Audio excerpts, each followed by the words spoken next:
આજે આપણે ભાણવડ ભૂમલી જ આવી છીએ, વીર માંગડાવાળાની જગ્યા, અને ઐતિહાસિક જગ્યા છે અને તે અમર પ્રેમ કહાનીનો ઇતિહાસ ત્યાં છે.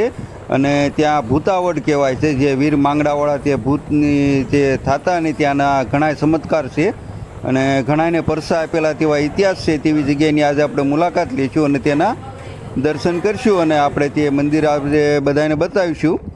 અને આપણે હવે ટ્રેનમાં જ આવીશું અને ત્યાર પછી ત્યાંથી બીજી બસ પકડીશું.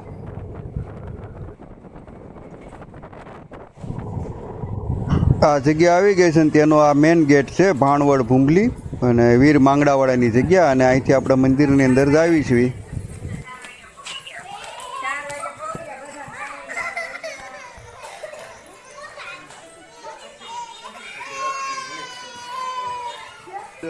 મારા મિત્ર કિશોરભાઈ જીવાભાઈ તેમને આ દાદાની માનતા રાખેલી ને એ લોકો અહીંયા દર્શને આવેલા અને તેમને મને કીધેલું કે દાદાને ત્યાં દર્શને જ આવવું છે, વીર માંગડાવાળાને ત્યાં. અને આ મંદિર આવી ગયું છે, આપણે અંદર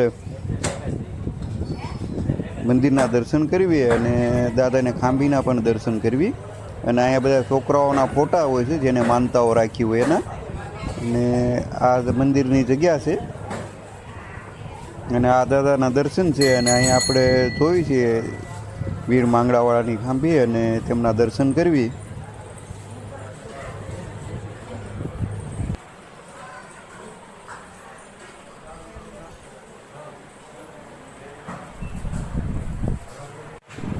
આ વીર માંગડાવાળાની જગ્યા છે. બોલો વીર માંગડાની છે. અને બાજુની અંદર આપણે પદ્માવતી બાની જગ્યા છે.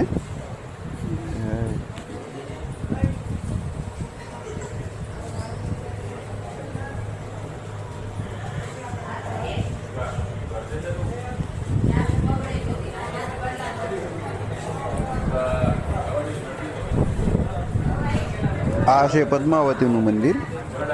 આ સાઈડમાં બાજુમાં પદ્માવતી, સતી પદ્માવતી. અને આ બે વીર માંગડાવાળાના સતી પદ્માવતીનું વસનની વાત છે. અને વસનથી જે પ્રેમની પ્રીત જે અમર કહેવામાં આવે છે તે છે. અને અહીંયા બધાય માનતાઓના ફોટા રાખેલા છે, જેમને બાધાઓ લીધી હોય, માનતા રાખી હોય અને વિશ્વાસની વાત છે આ તો બધી. બાકી સમરણ શક્તિથી જે કાંઈ નહીં મનોકામના પૂર્ણી થતી હોય તે લોકો દર્શને આવે છે. જો બહુ ઝાઝા ફોટા મેળવેલા છે, ઘણી માનતાઓ આવતી લાગે છે વીર માંગડાવાળા દાદાને દર્શને.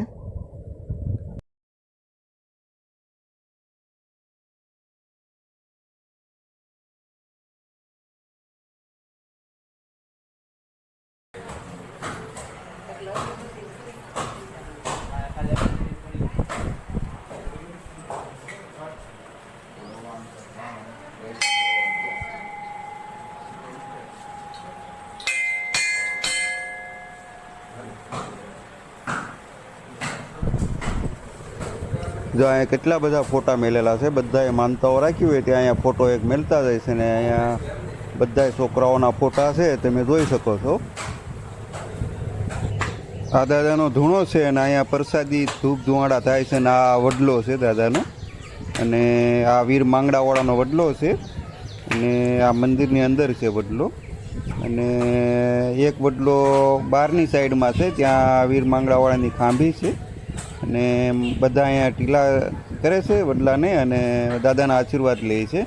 અને એક વડલો તો અહીંયા છે અને એ બહુ જબરદસ્ત વડલો છે, મોટો વડલો છે. અને આ ભૂતાવડ કહેવામાં આવે છે, વીર માંગડાવાળના પદ્માવતીનું.